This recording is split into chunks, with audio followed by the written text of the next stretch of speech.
Hello, this is Gaurav Vilat your big bull coach. जारी रखते हैं हमारा डेली सीरीज। आज क्या हुआ और आगे क्या होगा आज के लिए, यानी 18 जुलाई 2025 के लिए 18 जुलाई 2025। सो आज क्या हुआ। आज बेसिकली जो बाजार है वो गिर के ही बंद हुआ। बेसिकली निफ्टी की बात करें तो निफ्टी 143 पॉइंट्स गिरकर 24,968 पर बंद हुआ। That is down 143 points, closing at 24,968, below 25,000। और निफ्टी बैंक की बात करें तो 546 पॉइंट्स गिरकर 56,283 पर बंद हुआ। That is down 546 points, closing at 56,283। So आज जैसा कि हमने कल कहा था कि बाजार में थोड़ा नेगेटिव बायस ही है, बेरिश बायस है, और आज वैसा ही हुआ।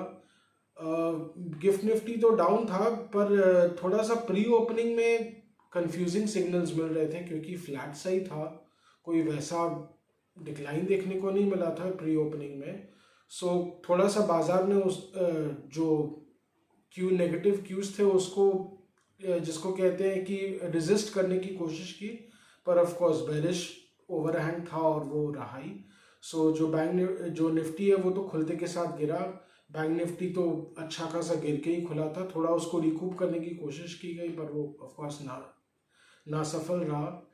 तो एक्सिस बैंक 5% से ज़्यादा नीचे गिर के ही खुला, बिकॉज ऑफ कोर्स उसका जीडीआर भी कल 5% नीचे था ही, because of weak Q1 results. और उसका ओवरऑल इम्पैक्ट बाजार में एकदम बिल्कुल देखने को मिला। सो बैंक्स तो मेजर ड्राइवर्स थे बाजार के लिए। उसके अलावा एफएमसीजी में भी थोड़ी वीकनेस थी, और हैवी वेट्स जैसे कि भारती और रिलायंस इंडस्ट्रीज, इनमें भी बहुत वीकनेस था। 1.5 से 2% के ऑलमोस्ट आसपास वीकनेस देखने को मिला। हालांकि थोड़ा सा रिकवरी आया इनमें, पर ओवरऑल वीकनेस तो था ही। L&T है, ओल्ड इकोनॉमी शेयरों में वीकनेस था ही। और बाकी मिड कैप्स की बात करें, मिड कैप्स और स्मॉल कैप्स में वीकनेस तो था, पर इतना नहीं था, माने रिलेटिवली। पर ऑफ कोर्स थोड़ा वीकनेस था ही, बिकॉज कहीं ना कहीं इम्पैक्ट तो आ ही रहा था ब्रॉडर मार्केट में।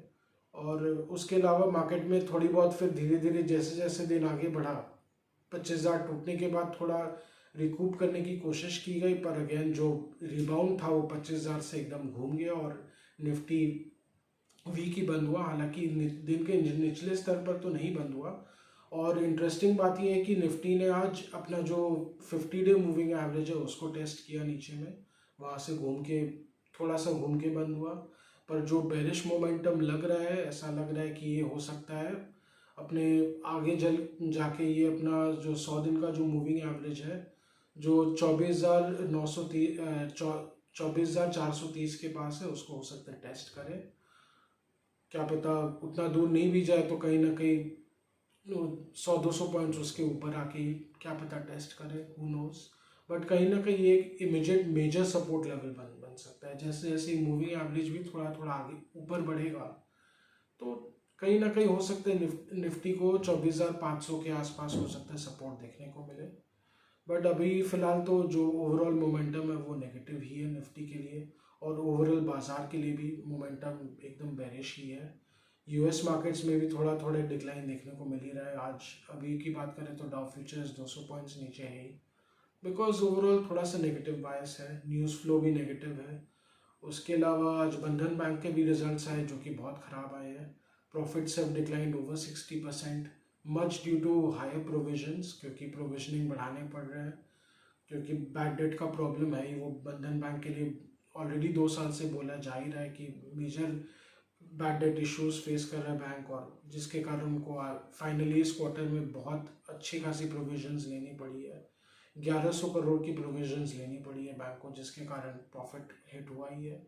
सो मोस्ट लाइकली सोमवार को बंधन बैंक भी नीचे ही गिरकर खुलेगा। ये स्टॉक वैसे तो रिकवर किया था 140 ऑट के लेवल से, 180 के आसपास चल रहा है, पर क्या पता उसमें भी फिर से डिक्लाइन देखने को मिले मोस्ट लाइकली। उसके कारण भी अगेन बैंक्स का जो नेगेटिव ओवरहैंग रहेगा ही मोस्ट लाइकली। हालांकि रिलायंस इंडस्ट्रीज के नतीजे अच्छे आए हैं, सो कहीं ना कहीं क्या पता उसके कारण मार्केट थोड़ा मिक्स्ड बैक हो जाए। रिलायंस इंडस्ट्रीज के जो Q1 प्रॉफिट है वो 30,000 करोड़ से ज़्यादा ही आया है। हालांकि इसमें लगभग 9,000 करोड़ का जो एशियन पेंट्स बेच के जो नेट प्रॉफिट जो प्रॉफिट आया है कैपिटल गेन्स उसका काफ़ी बड़ा कंट्रीब्यूशन है। पर ठीक है, ऐसे ओवरऑल अगर उसको बात दें तो 21,000 करोड़ के नेट प्रॉफिट्स आए हैं। इनके जो मेजर डिविजन्स है जैसे कि रिलायंस जियो, रिलायंस रिटेल, दोनों अच्छा ही कर रहे हैं, दोनों में अच्छी प्रॉफिट ग्रोथ देखी जा रही है। तो रिलायंस के लिए तो वैसे तो जिसको बोलते हैं बम बम है, पर ठीक है, अब मार्केट का थोड़ा बहुत नेगेटिव इम्पैक्ट तो पड़ेगा ही। वो मार्केट खुलने के बाद ही पता चलेगा कि ओवरऑल असर कितना क्या आता है रिलायंस के स्टॉक में, और रिलायंस का जो स्टॉक है वो मार्केट पे कितना असर डालता है। सो आज का जो लेखा जोखा है वो यहीं तक है, आज का व्लॉग यहीं तक रखते हैं। आशा करें कि आपको हमारी वीलॉग्स, डेली वीलॉग्स अच्छी लग रही हो।